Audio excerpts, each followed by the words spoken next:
দাদা ঈদ মোবারক। ঈদ মোবারক ভাই। কেমন আছেন দাদা? এই তো আছি, ভালো আছেন আপনি? হ্যাঁ, আল্লাহ রাখছে ভালো।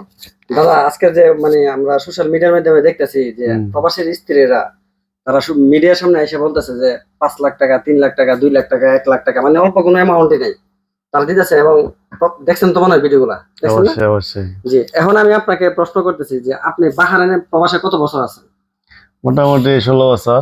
16 বছর, মাশাআল্লাহ। তাহলে 16 বছরে কত বাদ, আজকে যে ঈদটা গেল, এই ঈদের আপনার বাজেট কত? এই ঈদের, এখন বর্তমানে ঈদের ঈদের বাজেট মোটামুটি তো সঠিক বলা যাবে না। না, আপনি কত কিনছেন বাহারাইনে, কত কিনছেন শুধু আপনার? কত হইব মোটামুটি তো 30-40 দিনে তো হইবই। 30 দিন ভালো কিনছেন, ভালো। তাহলে আপনি দেশে কত টাকা পাঠাইছেন? 120,000 মোটামুটি 1-1.5 লাখ হইব। দাদা আসলে ওই দাদার ফ্যামিলির লোকের মতন লোক, এই মনে হয় লাখ লাখ টাকার কথা বলে। যাক না, অ্যাকচুয়ালি তো বাংলাদেশে এখন বর্তমানে 20-30 হাজার টাকা আসলে কিচ্ছু না। কিছু না, হ্যাঁ ঠিক আছে, একটা সাধারণ ফ্যামিলি চলতে গেল মোটামুটি 30-40 হাজার টাকা লাগে, হ্যাঁ।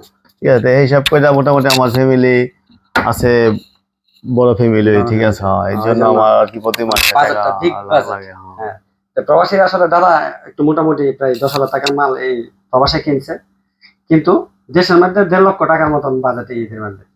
তো আমি যে কথাটা ভিডিওটা বানানোর উদ্দেশ্য একটাই, যে প্রবাসীরা আসলে নিজেরা টেক দিয়া তাদের ফ্যামিলিকে সুখে রাখার জন্য লাখ লাখ টাকা দেয়। আপনারা দেখছেন পূর্বের অনেক ইন্টারভিউর মধ্যে অনেকে বলছে যে তাদের জিরো, তারা আসলে কিন্তু কোনো মালই কিনে না দাদা। মানে প্রবাসী কোনো একটা গিঞ্জিও কিনে না, একটা শাড়ি কিনে, জুতা জুতা কিনে না, যেমন এর মধ্যে আমি অথবা আছে একদম জিরো। তো আমরা নিজেরা জিরো থেকে কিন্তু প্রবাসীরা কিন্তু দেশের মধ্যে, অবশ্যই অবশ্যই অবশ্যই। যাই হোক, সবাই ভালো থাকবেন, ঈদ মোবারক।